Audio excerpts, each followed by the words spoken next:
Salam dalam kasih Kristus untuk seluruh jemaat dan simpatisan GKI Kediri dimanapun Bapak Ibu Saudara berada.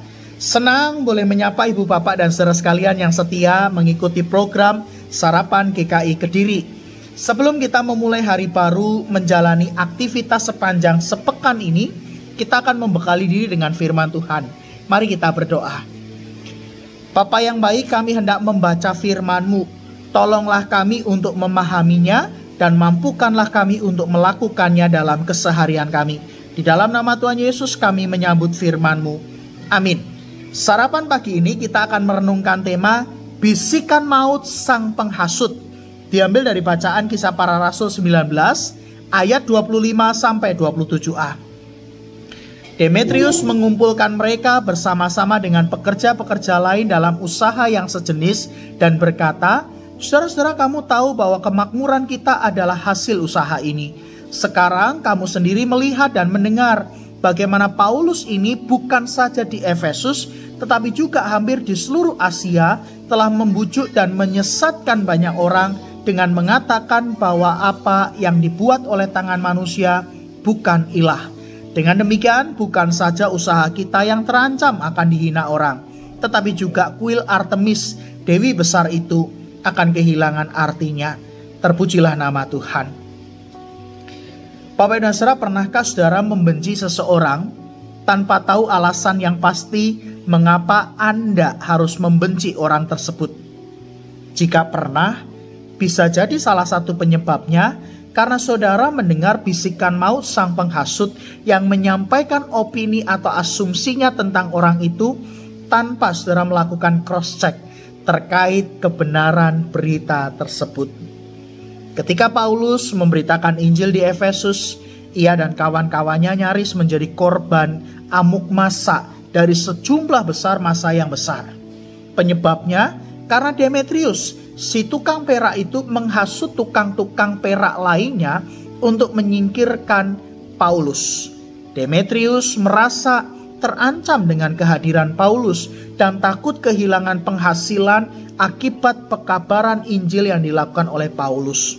Hal itulah yang mendorong Demetrius menyebarkan berita kebencian, berita palsu tentang Paulus, sehingga banyak orang ikut menjadi marah, bahkan mau hakim sendiri.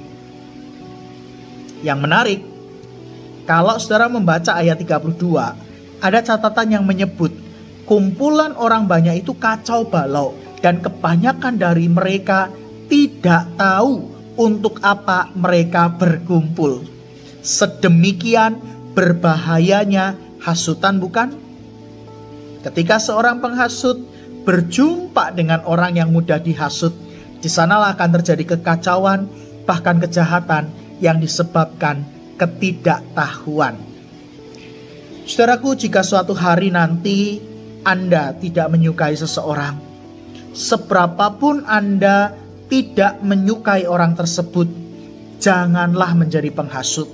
Selain itu adalah tindakan kejahatan, bisikan maut yang menghasut itu merugikan dan berbahaya bagi si korban, serta menyebabkan orang lain hidup dalam kebodohan karena melakukan sesuatu tanpa tahu alasan mengapa mereka melakukan itu. Demikian juga jika suatu hari kita menjadi korban dari hasutan yang dilakukan orang lain terhadap kita, bersabarlah, karena kita tidak bisa membungkam mulut orang.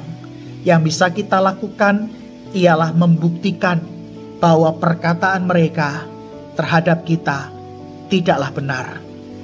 Amin. Mari Bapak, Ibu, dan saudara kita berdoa.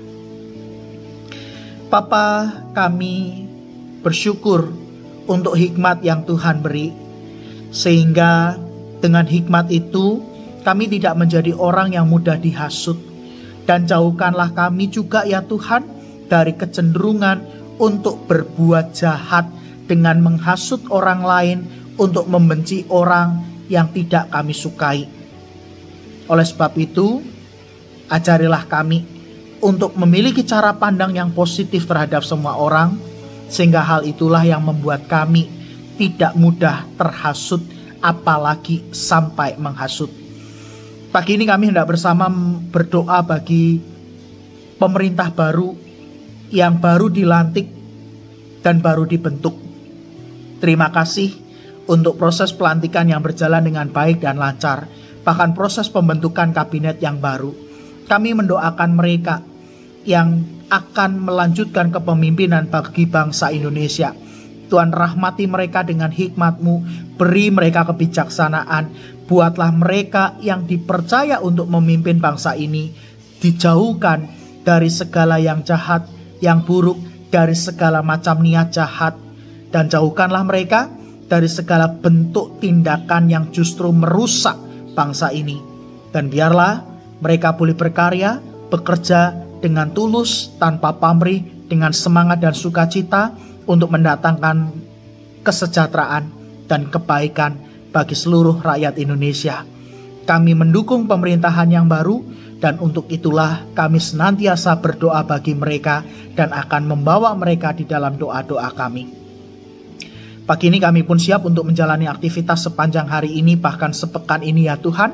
Kami menyerahkan segala sesuatunya ke dalam tangan pimpinan dan penyertaan Tuhan. Biarlah kami boleh menikmati hidup di dalam berkat kasih dan anugerah Tuhan. Demi Kristus Tuhan kami berdoa. Amin. Bapak Ibu, selamat melanjutkan aktivitas. Tetaplah semangat, tetaplah menjalani hidup dengan berpengharapan, dan yakinlah bahwa segala sesuatu yang kita kerjakan dan lakukan, di sanalah berkat Tuhan menyertai hidup kita. Tuhan Yesus memberkati Bapak Ibu.